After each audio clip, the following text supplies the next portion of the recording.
Estamos de volta para o segundo bloco do Gazeta Entrevista, no oferecimento de Verágua. Se você for comprar água mineral, escolha Verágua, que é água mineral produzida no Acre, sob um rigoroso padrão de qualidade, por isso eu recomendo Verágua.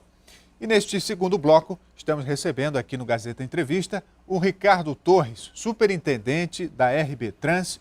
Essa semana, a Prefeitura de Rio Branco inaugurou o terminal de integração, localizado ali no Tucumã Universitário, que vai dar uma nova dinâmica ao transporte coletivo aqui em Rio Branco. E entre outros assuntos, vamos falar disso. Boa noite, Ricardo. Boa noite. Então, já dá para mensurar o impacto positivo no transporte coletivo com a inauguração desse terminal, Ricardo? Olha, sim, na realidade ele é o segundo, de uma série que nós temos de 5. O primeiro foi ali no terminal da Baixada, na Ceasa. Então lá nós já estamos colhendo já bons frutos do controle da efetividade ali do transporte. E lá na universidade também. Estivemos lá nesses 2 últimos dias após a inauguração, conversando com os usuários.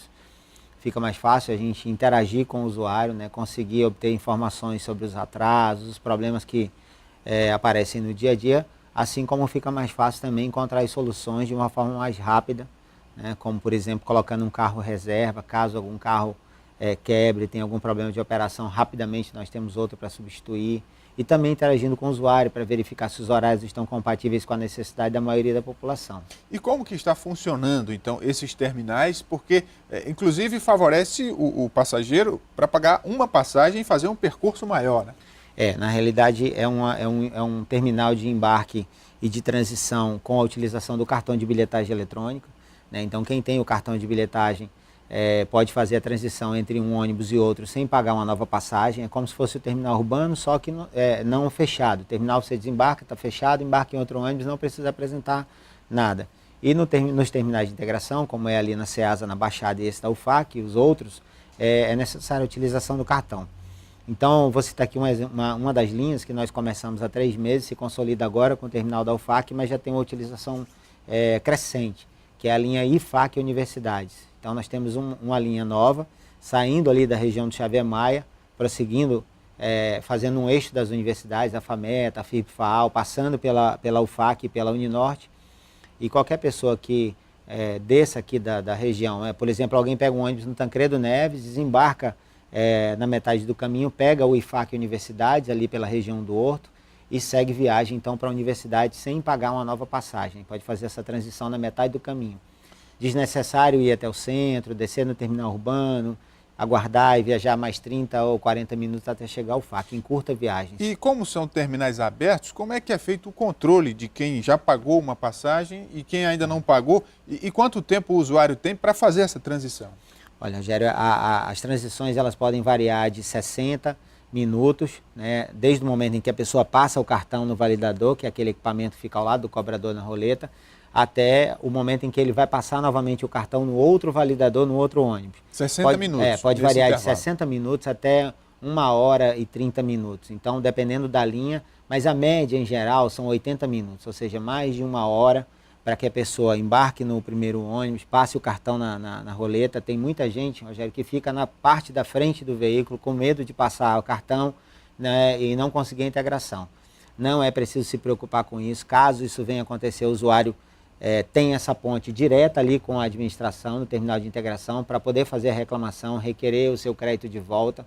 Olha, eu embarquei. Mas isso é feito de forma imediata, o crédito? O crédito, tem uma pessoa lá, um atendente. Se não puder ser feito na hora, com certeza o crédito vai ser resgatado, é feita uma reclamação, é avaliado no sistema em quanto tempo ele estava dentro do ônibus para que a gente possa fazer a correção e promover uma conexão segura. Mas até agora as reclamações já foram todas eliminadas ao longo dos anos, então a gente já tem aí mais de 2 anos de experiência, é pouco provável que isso venha acontecer. E com relação aos terminais que ainda serão inaugurados, qual é a expectativa? Olha, nós temos o terminal já em construção aqui da Adalberto Senna Xavier Maia. Fica bem aqui em frente à delegacia, ali o posto de saúde no Adalberto Senna. Esse terminal ele vai congregar linhas como Tancredo Neves, Alto Alegre, a linha do IFAC Universidades passa a fazer o ponto lá. Uma linha que nós estamos prestes a colocar para funcionar novamente, que é a linha que vai atender Mutum, todas aquelas linhas daquela região, promovendo a integração com os outros terminais.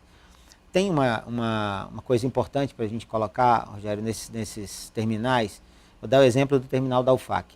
A empresa operadora que opera naquela região da cidade, ela tem 62 veículos operando nas linhas daquela região da cidade. 39 passam pelo terminal da UFAC, 39 ônibus. Então, imagina que 39 desses 62 veículos têm um controle efetivo de passagem. Isso a gente já tem um ganho, por exemplo, nas reclamações de atraso, o ônibus que não saiu, o ônibus que está parado há muito tempo no ponto final e as pessoas estão aguardando. O fiscal está lá permanentemente à disposição para poder soltar o ônibus no momento certo, de acordo com a necessidade da cidade. A grande reclamação do usuário é a demora dos ônibus, às vezes passa mais de 1 hora na parada, e também o estado de conservação desses veículos. E aí a gente fica se perguntando se falta fiscalização da RB Trans ou se as empresas que realmente são deficientes ou se são as duas coisas. Então, por que ainda tem tanta reclamação nesse aspecto? Rogério, é preciso resgatar aí a memória para que a gente se faça justiça em relação à evolução do transporte Rio Branco. Primeiro é preciso lembrar que na gestão do prefeito Angelim, nós caçamos uma empresa, 35% do sistema foi retirado, essa operação. Não é uma coisa fácil de se fazer, nós estamos numa cidade da Amazônia, não é fácil ir na cidade vizinha ou ter à disposição 100, 200 ônibus para que você vá lá e reponha a oferta de imediato. Então, foi uma decisão dura à época, mas foi tomada pelo prefeito e não será diferente. A empresa que não estiver cumprindo os contratos com renovação de frota, já está pactuado isso com as empresas, com o prefeito Marcos Alexandre, e se necessário for, nós vamos sim substituir as empresas. Agora, as empresas estão promovendo a renovação de frota dentro daquilo que foi pactuado, inclusive estabelecido em lei.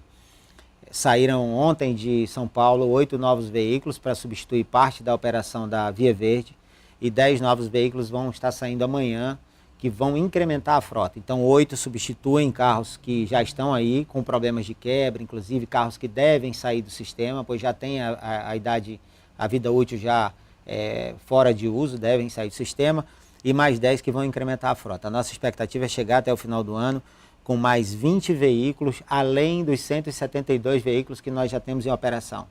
A cidade precisa de um incremento de frota, o prefeito já trabalhou isso com as empresas, e a empresa Autoviação Floresta comprou os chassis. Nós estamos aguardando, eles nos darem um posicionamento de quando esses novos veículos vão chegar.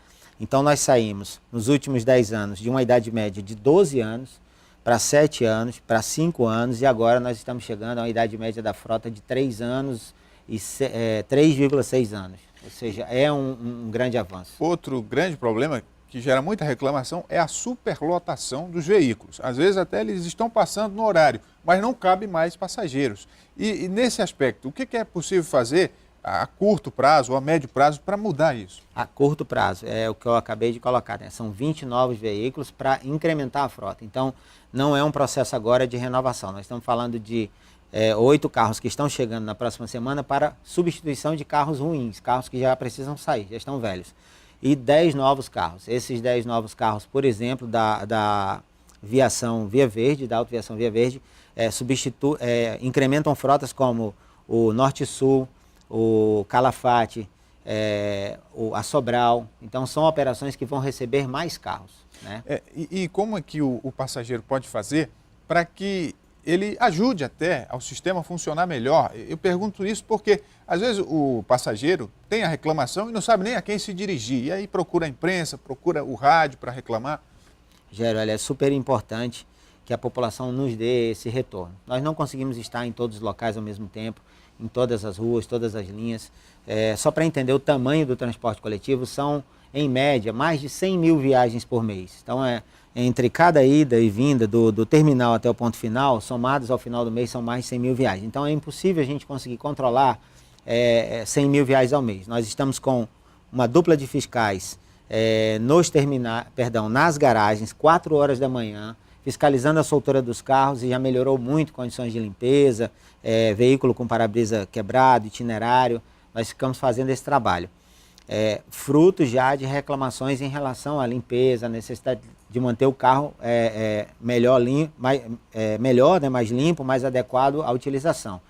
E as reclamações que nos chegam, vou te dar um exemplo hoje. Hoje pela manhã, por volta de 7 horas da manhã, estava com o prefeito lá no Residencial Santa Cruz e fomos abordados por uma usuária do transporte. E ela disse, olha, aqui está ruim, porque tá... Aí citou os atrasos e os dias e os horários. De imediato, acionei a equipe de transporte, pegamos um relatório da semana toda da operação da linha Apolônio Salles, ali nas Mangueiras. Né? E parte do que ela contou é procedente. Descobrimos que aí, nesse caso, o que se faz? A empresa, uma vez, provavelmente vai ser advertida, mas aí quando há reincidência, e tem casos em que o ônibus continua passando atrasado ou lotado várias vezes na semana. Olha, quando isso é detectado, a fiscalização passa a monitorar durante um determinado período de tempo até que os horários se ajustem, porque existe a falha na operação por ação humana, ou seja, o condutor do veículo, o motorista no caso que está descumprindo, e aí não vamos dizer que são todos motoristas, às vezes você tem 6 veículos e 1 ou 2 motoristas não cumprem as ordens de serviço, ou seja, não cumprem os horários. São advertências, multas, punições e... Multas e punições. Por exemplo, esse ano, quantas multas, punições desse tipo já foram feitas? Eu não me recordo o número de punições. Valores. Para a valores... gente mensurar até que ponto a fiscalização está acontecendo. Os valores são altos. Eles têm valores mais baixos, da ordem de R$100, que é andar com a porta aberta. São coisas em que o condutor poderia ter evitado. E tem punições maiores que vão até R$2.000, R$3.000, que são viagens não realizadas. Né? Então as empresas são punidas pelo não cumprimento de viagens ou pelo comportamento do operador. Para a gente encerrar, Torres, com relação a novos bairros atendidos, porque no entorno da cidade, nas regiões periféricas, também existem reclamações de que não estão sendo atendidas essas populações. Olha, vamos lá. Só nesse último ano e meio nós criamos a linha Belo Jardim 1, né? Agora estamos colocando a linha Belo Jardim 2, a linha Cidade do Povo. Essa semana o ramal Aquiles Peré.